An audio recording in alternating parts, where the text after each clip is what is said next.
looking at the kids' baby pictures? No. Wait, you've got a photo album for your monitoring setups? Well, not really monitoring setups, but pictures of me when I was a young and naive monitoring engineer. You know, back in the days when we all thought that monitoring a single metric was going to be good enough. I remember those days, so young, so carefree. Lasted what, about 2 hours? Oh no, 17 minutes, 43 seconds for me.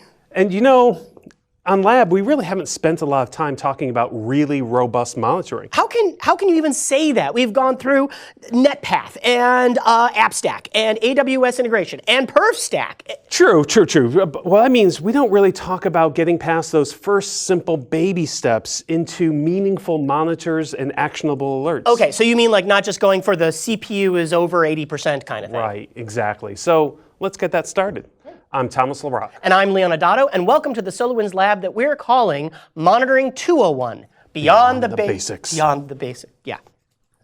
Last year in our Monitoring 101 series, we took you through the introductory material that every monitoring engineer and manager and the people who enjoy the benefits of monitoring. Fair enough, and what they all need to know. But today, we're going to talk about going from those first steps and moving to monitoring and alerts that are actionable and that they're going to make a difference in your enterprise. Now, like our Monitoring 101 series, we've got an ebook to go along with this information, which we're going to link in the show notes. Meanwhile, if you have questions, feel free to ask us in the chat window you see over here.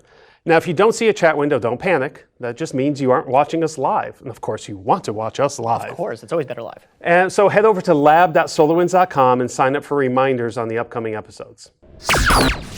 So I think it's important, before we dive right into the technology, to really lay out the problem. I mean, SolarWinds provides tools that let you monitor pretty much any metric that you want. So what's the issue about monitoring or alerting on a single metric? Why is that an issue? Because if you're only looking and focused on that one single metric, you don't get any context that might also be around that metric, right? So, for example, the CPU is greater than 80%. Right. Is that a problem or not? Well, you know, if it's a virtual machine, you might actually want a high percentage of CPU usage. And why is it 80%? Is it one SQL query that's gone bad, or is it maybe 4 or 5 apps are all running at once? There's so much information underneath just that one metric. And I think that as people are new monitoring engineers, they tend to look for that one silver bullet, right? You know, you're digging through the Microsoft documentation and TechNet, and you're looking at KPIs and the published, you know, key indicators, and you say, I'm going to find the one thing, and I'm going to monitor that one thing, and that's going to drive you to know when something is wrong. And the reality is that for people who are more experienced, it just doesn't work like that. So using your CPU as an example, I actually pulled up something just to illustrate that. Okay. What you're looking at here, I pulled in and I did a report possibly the worst way, because I'm not stacking the CPU information all together. But what I did was I took a router here, you know, and that has CPU that's pretty low. Okay, fine. I've got a server here that's got CPU that's middling. I've got another box here, a Linux box running SUSE that you know, is okay, fine. This box is doing nothing. This box, oh wow, you know, it's up at 100. But there is no reason to suspect that this is bad. No, not yet. You know, we don't know exactly why. And we're going to talk later about how you know what's wrong and why you know it's wrong. But I just wanted to point out that when you start to look at these charts and think, well, would I wake someone up at this point? You know, if it was 2 o'clock in the morning, would I tell them, oh my gosh, you have to go get this? Well, it depends, because if I look a little further on, you know, it went really high and then it goes low again. And then if I look further on yet again, you know, okay, well that's high, but again, that may be perfectly normal. You don't know. You don't have, like you said, you don't have that context. Right. So that's for that. Now, we were talking before about some database examples that are similar. I didn't know if you wanted to show. Oh, I do. I'll show those right now. So yeah, some database metrics to look at. Here's one of the most common ones that you'll come across when you're first getting involved in database administration. What I have here is a picture of DPA. We're looking at just Monday, March 20th. So just happens to be yesterday, midnight to midnight view. And what I have down here is I have buffer cache hit ratio. What does that tell you so far? What was that? Well, the buffer cache is being really used very well. And of course, buffer cache hit ratio just says, are the data pages in memory, and am I hitting those? Hits versus misses ratio, right? And so it's very simple, and it says, you know what, I'm finding all the pages I need in memory. So if you're alerting on this, as a metric of, say, memory pressure, well, you wouldn't get any alert for yesterday. Now, another common one, though, is page life expectancy. So you can see page life expectancy here does what it naturally does. It goes up and it goes down. So page life expectancy is simply how long do I want my pages to stay, how long would you want your pages to stay in memory? As long as I need them? How about forever? Okay. You'd want them forever. So you can see the level of seconds. It gets up to about 30,000, and then there's a significant drop off. So all the pages were flushed out of memory for some reason. Now, is that a problem? I'm not really sure. You can see over the day it kind of happened twice, but wait, if all my pages have been flushed out and the page life expectancy is near 0, how could it be that the buffer cache hit ratio is still at 100%? So you can already see if you're just focusing on one and you don't have the context of what else is happening, then you might be missing a lot of information. And that's when we talk about a meaningful alert or an actionable alert. Right. What is it I need to do? So down here what I have is now, this is what we talked about, the advanced accidental administrators, right? Now you learn that actually what you want is a combination of these metrics. So what I have here is what I call the buffer pool IO rate. And that is simply a metric that says what's my throughput am I churning through the pages in memory? At what level is that? And I have it measured in megabytes here. Mm-hmm. And this is based upon how much RAM is installed in the server, and it's just how many total pages are going through. And basically it's churn, right? Because I want to know if, am I getting a lot of throughput as these other metrics are happening? So you can look and see what happened here. You can see that it had a huge spike, and I made a default, it says 28 megs, and I made a default alert of 20 just for no other reason. But you can see that is most likely what caused the page life expectancy to drop, because I had a query that came in and said, I need to get more pages, and I'm pushing a lot of stuff through the memory. That's probably all perfectly normal. Right? This is the way a database is supposed to work. Now you can see over here, the page life expectancy had a bit of a dip, and there wasn't as much throughput. Now I might want to investigate that one. Now I have more meaning about what's really happening. Maybe somebody flushed the cache manually, I don't know. But I'm probably going to want to go look at the activity because now that seems weird. But again, at the top, buffer cache hit ratio tells me everything's fine. Page life expectancy just says it took a dip, but you have no idea why. But now I can see I didn't really churn through my memory. So let me go look at what might have really happened there. Now there's some action for me to take. So you need that combination of metrics. If I look at any one of these by themselves, not enough information. Right. You really have to look at the group. And I think as the beginner of the accidental DBA, somebody who's just getting into it and they've got DPA or they have a database monitoring tool, they're going to say, again, I'm looking for that one thing. Buffer cache hit ratio. I'm going to alert on that one.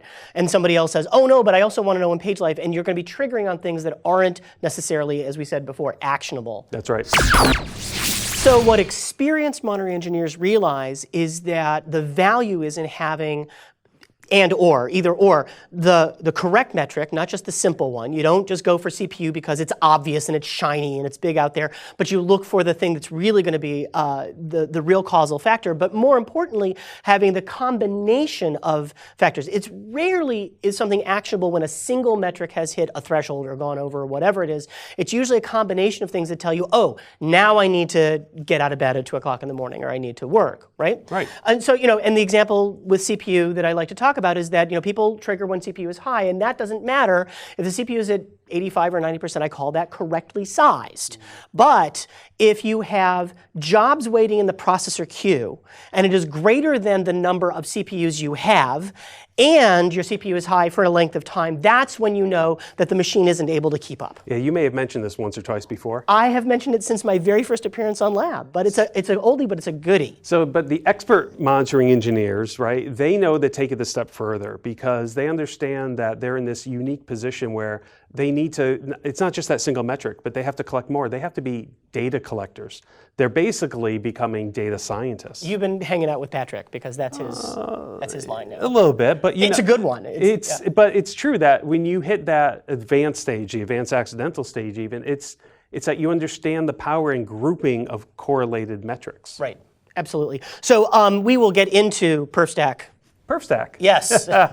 We will get into PerfStack near the end of the show, but we're going to build up to it. But it's not just PerfStack, it's the idea behind the tool that matters. The example I give is when you went virtual, when your database servers became virtualized, it's understanding that there's more between the end user and the data, and that you have to be able to measure all those layers in between. Right, exactly. So we'll dig into that, but I want to build up to it.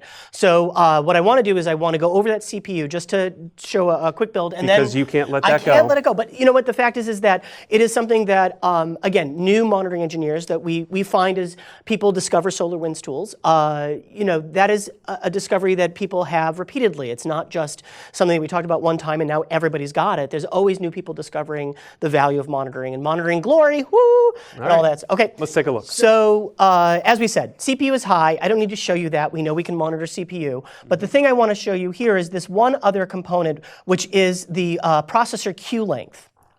Which is, as the name implies, the number of jobs waiting to be processed. And you can see I've just got some statistic data here that it's up, it's down, it's whatever it is, whatever the number is.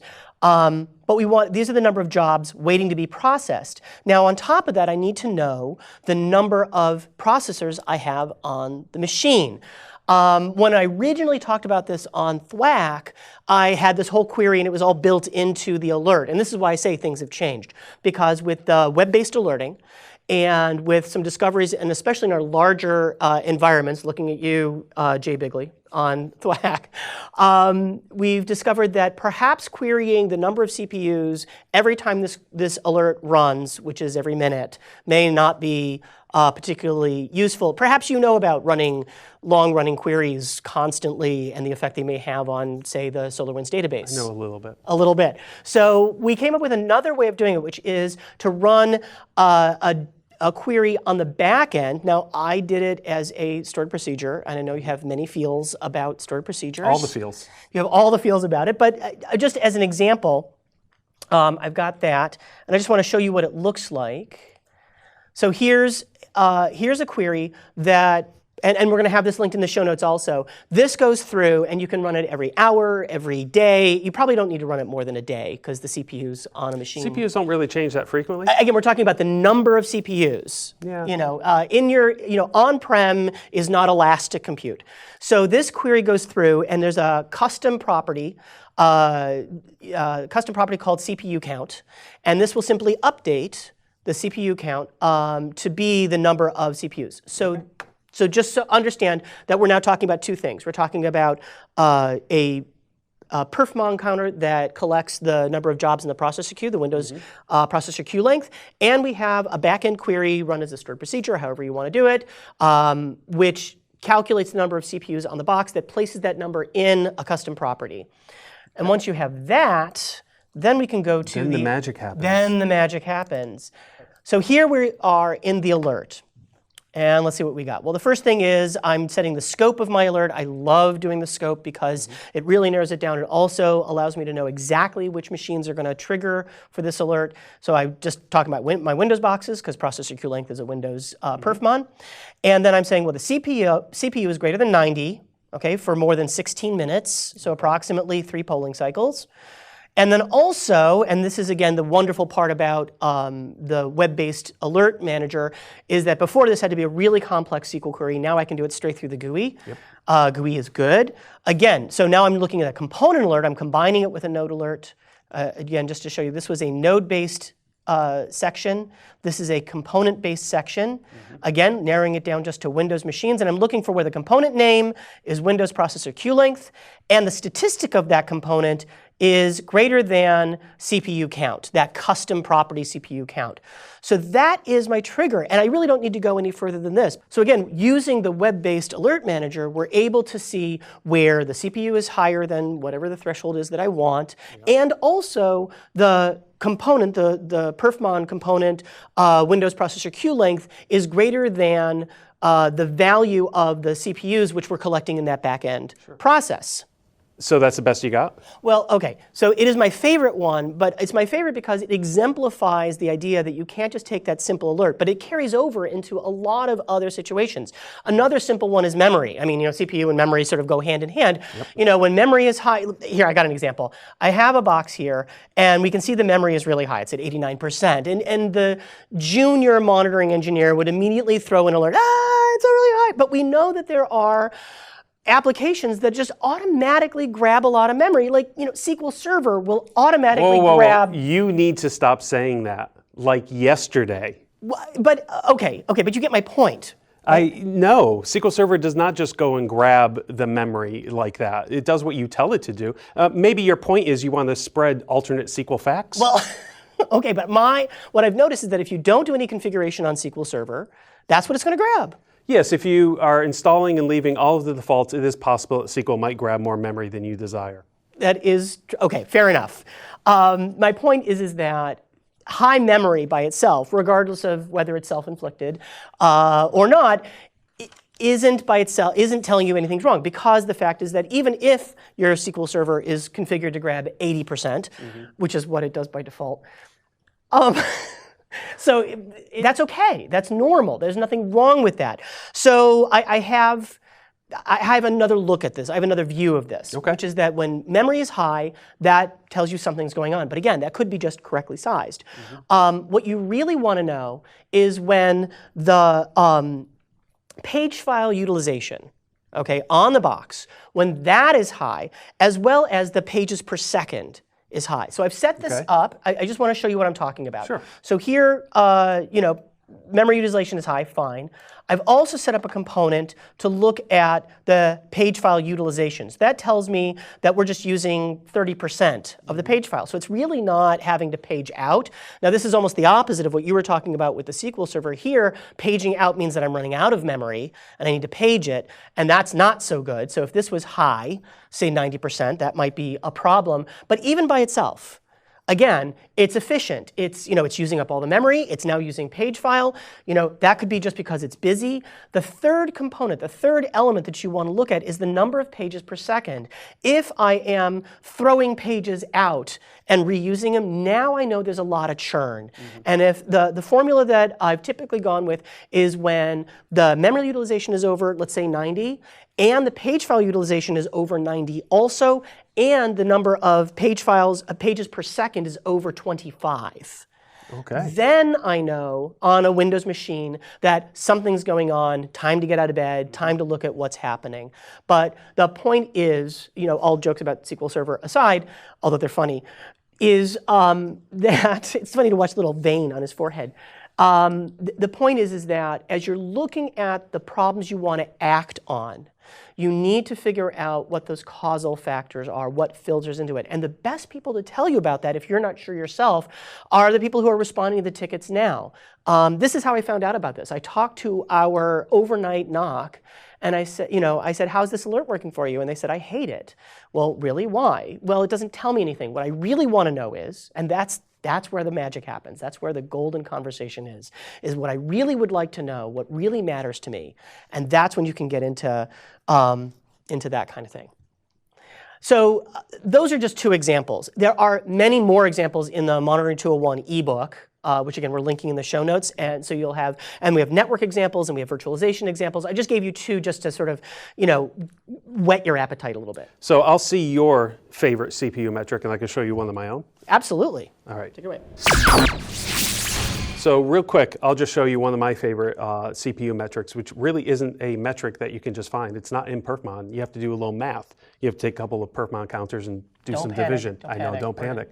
But it's called signal weights %. So what you can see here is for a server, and I picked this one. It's got some utilization, not a lot. I picked this 2-hour time frame. And you can see that the box, the guest itself is at 11, 12%. The instance for SQL is using 9 or 10 of that, so a little bit of overhead for the guest itself. And you can see there's this metric called VM CPU ready time, which is interesting because that's just simply the guest asking the host for an available scheduler. Because that's how the resource utilization works between hosts and guests. I sometimes just call it sort of a round robin. That's not really how it is. It's more of, hey, the guest says I need something, and if the host can give it, it will, or the guest may have to wait because all of the processes are busy right now. That's how virtualization works. So VM CPU ready time is a nice indicator to let you know if your guest is waiting for an available scheduler. Well, guess what? SQL Server has this thing called a signal wait, where it's simply a request, what you call a query, is simply waiting for a signal from a processor that says, I'm ready to take your request now. So you can go into your wait stats and you can calculate very quickly, the amount of sessions or requests that are simply in a runnable state and compare that to the overall number of requests that are out there and say, if if you have a large number of requests that are creeping up, simply waiting for a scheduler, just like you talked about, what are the number of SQL jobs and how many processors do I have? And what's the available amount? Maybe I want to alert myself if I get to 1.5 times or twice as many. In this case, we do it as a percentage, and I say, well, you know, what are the total waits that are runnable and waiting?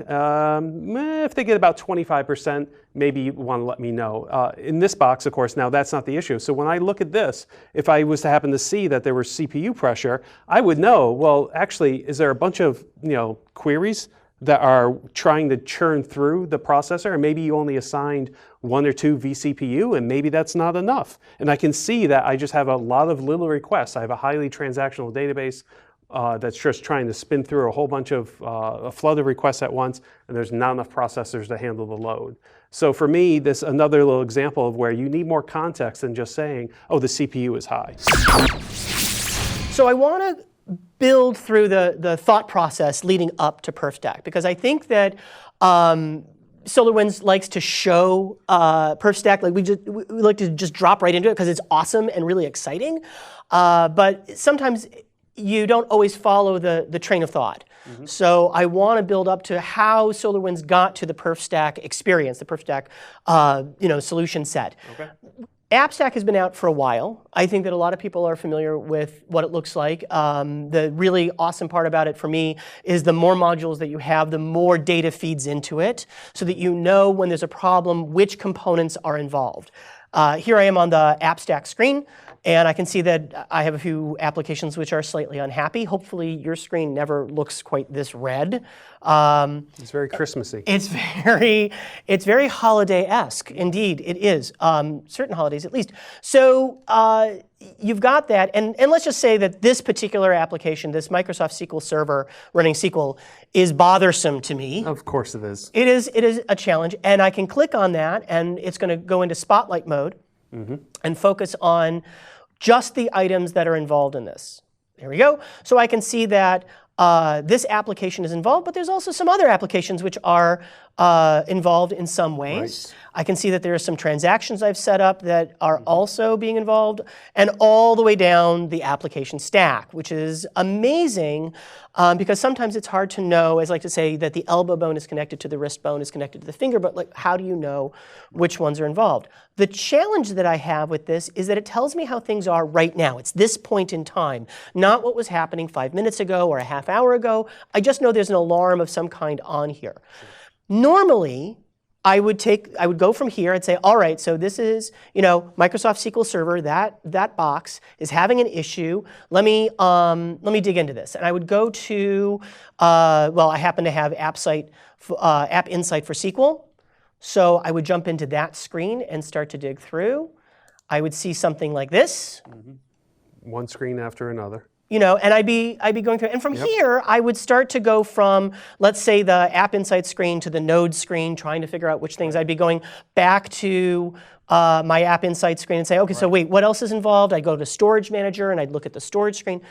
And that's where PerfStack picks up, is let's find a way to show that information all together. So let me go into my AppStack screen. Here I am. I've already loaded up the entity. This is Microsoft SQL Server running on that box right there. And the first thing that I'm going to do actually... Well, hold on. But when you hover over that, there's a little entity. That lets you show all the related entities. All the related entities, right. That's the sugar. Right? That's the sweet part for me for PerfStack. Right. So that little diagram, that's where you start. You've already got them listed here, the metrics. But the reason you have that list on the right is because you've already clicked on and found all the entities related to that data. So similar to AppStack, right, where you see everything, the Spotlight view, everything related. Right, so it's all related. And the first thing I do here is I will put on the actual alert. And that'll be my first graph. And the reason why is because I want to keep track of when did this problem start, when did it stop? That's how I know that I solved the issue. Has it stopped yet? Have I fixed one thing, but there's still multiple issues involved? And it lasts 12 hours by default there? Right, so you can change that to be whatever time frame you want. We'll just keep it at 12 hours for now. So the next thing I start doing is throwing in more elements. For example, just based on our conversation before, I want buffer cache hit ratio. I'm going to make a new graph out of that. And my buffer cache hit ratio is pretty up there. It's 100%. No problem then. No, right, No, there's no there's no problem. So problem. there's no actual problem. This is a false alarm. No, it's not a false alarm. That's the whole point. We don't have enough data. If I stopped at buffer cache hit, that would be simplistic. So as you taught me, we want also page life expectancy. Well, yeah, that'd be a good thing to go hand in hand, right? And I'm tired of scrolling. So I just want to Yeah. put in page life. There it is. Look at that. I'm going to put it on the same graph. I'm going to map it right there. And here, we can see that something is happening here. Yeah. And we would continue to build this until we had a full picture of what the problem is, and we'd also be able to start making changes to the environment and see the solutions represented here. Yeah. So that is sort of the top or the first use case that we like to, that I like to talk about people when we're in the conferences and things like that, as far as PerfStack it goes. However, Destiny had another use case that she's really having a lot of fun with, and it makes a lot of sense. We want to give full credit to her. But this is where I'm going to start a whole new one. This is where you use PerfStack to identify that your change went well, or that your effect or the thing that you were doing went well. So as Patrick likes to say, these are bumpers on a change control. So I'm going to make a network change, a network configuration change. All right. So we'll start a new project here, just blank page, and I'm going to this time pull up a router and get all the elements that are associated with that router. Let the sugar happen. Let the sugar happen. Ooh, honey, honey. And what we're going to do, the whole point of this while it's loading is that I'm about to make a configuration change, and I want to make sure that that configuration change, whether it's a traffic shaper or a tweak to the interfaces to change the bandwidth statement, or I'm using another interface, whatever it is, I'm channel bonding, whatever it is, I want to know that that change, A, did what I thought it was going to do, B, didn't have any unintended side effects. Right. So here's my core router. You can see I have all these other elements. I'm going to bring up main interface, and I want to keep an eye on the peak bandwidth, and I also want to keep track of the interface errors just to make sure that, there we go, errors transmitted and received, and discards transmitted and received. We'll put that on the same graph. So now I've got a running view, and obviously you can add more statistics as you want. I've got a running view of the impacted elements of this device and of my network. And now as I make my configuration change, let's say that it happened here, I can see that, oh look, I relieved the pressure on the bandwidth utilization. I was actually able to fix it. So I can see that my change actually had the right effect. Now, the opposite, I could have made a change and immediately seen that spike and say, okay, time to roll back. And that's where NCM comes in handy. You can just put the previous config on and everything goes back to the way it was. I think that's one of the greatest strengths, besides all the sugar on the left, for adding all the entities, but also in terms of baselines. We all have to upgrade things and make changes as we go. And PerfStack's going to make it really easy for you to compare before and after. And very quickly and share the report. So if somebody says, oh, all we did was make a change and now everything's broken, hold on a second. Let me share this report with you that shows all the metrics that say nothing's actually changed. So if you are having an issue, let's go find where the root cause really is. Right. So again, PerfStack is really good for both the in-the-moment troubleshooting and also as, again, those bumpers between changes to know that everything is stable. They grow up so fast. Your grandkids? Even better, SolarWinds through the years. Oh.